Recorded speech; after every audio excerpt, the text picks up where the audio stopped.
Ladies and gentlemen, warriors of the everyday grind, dreamers stuck in doubt, and fighters who refuse to stay down, let me ask you a question. How many times has life told you no? No, you're not good enough. No, you're too late. No, it's not possible. No, not for someone like you. We've all heard it. And it hurts. That no can feel like a wall slamming shut in your face, like the world closing the door on your dreams. But I'm here to tell you something today, not just to speak it, but to ignite it into your bones. When life says no, you say next. You say, next opportunity, next attempt, next door, next version of me. Because rejection is not the end, it's a redirection. Chapter 1. Life's rejection is not a verdict, it's a signal. Too often, we treat no like a final answer, as if life is a courtroom judge slamming the gavel. But the truth is, every no you face isn't a stop sign, it's a detour sign. Think of Thomas Edison. He was told he failed over 1,000 times before inventing the light bulb. He didn't say, life said no, so I gave up.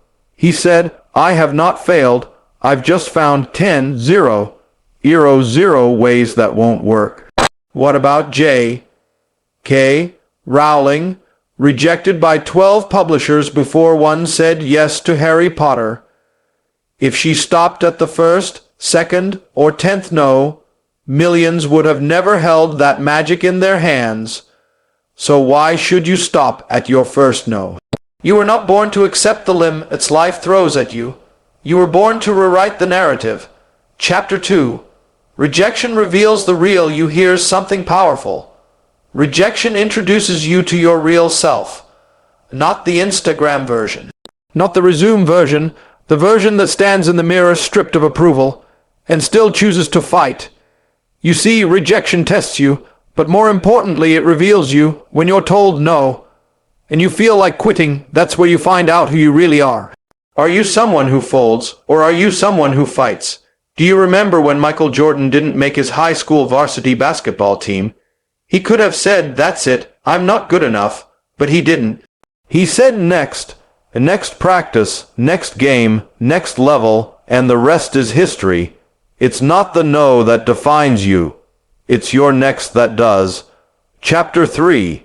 Shift your perspective. Rejection is refinement. Here's the truth no one tells you in school. Rejection isn't personal.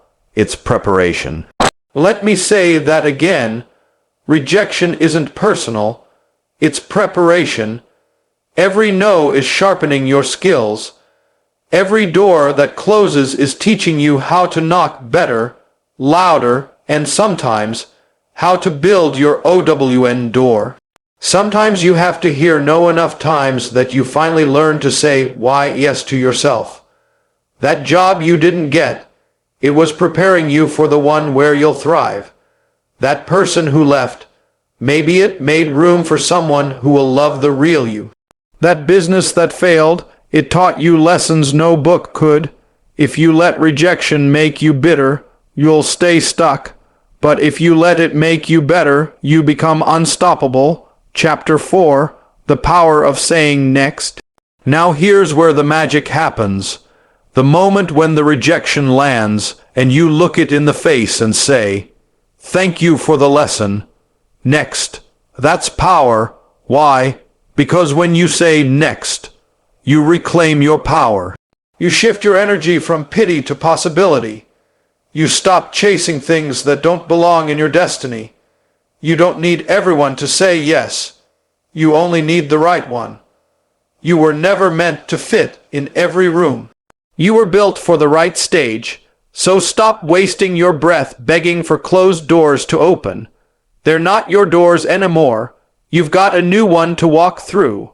You've got a new mountain to climb. You've got a next to conquer. Chapter 5. What if the no is internal? But let's talk about the most dangerous no of all. Not the ones from others. Not the ones from society. But the ones you tell yourself. You say, I'm not smart enough. I'm too late. It's too risky. I don't have what it takes. And just like that, you reject yourself before the world ever gets a chance to. But listen closely. The loudest no should never come from your own mind. You've got to be your own loudest yes. You've got to talk to yourself like someone you believe in. Because if you keep saying no to your potential, your purpose, your dream, how can you expect the world to say yes the next time that inner voice says you can't? You look in the mirror and say, "Next thought, please." Chapter 6. Get up and move forward. You're allowed to be disappointed. You're allowed to feel the sting of rejection, but you're not allowed to quit. You can cry, you can stumble, but you cannot stop. Because the moment you give up the right to see what was waiting on the other side of next. Let me give it to you straight. You don't need 1,000 chances. You need one opportunity and the strength to keep going until you find it. You didn't come this far just to be told no. You came this far to say, "All right, life, I heard your no, now hear my next." Chapter 7. Fuel your fire with rejection. Let me leave you with this final thought. Don't let rejection make you retreat. Let it make you rise. Let it fuel you. Every great success story started with someone who was told they couldn't.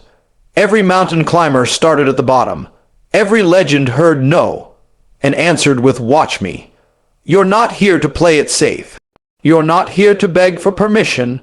You are here to make noise, break walls, and keep moving. So the next time life says no, you smile, you square your shoulders, and you say,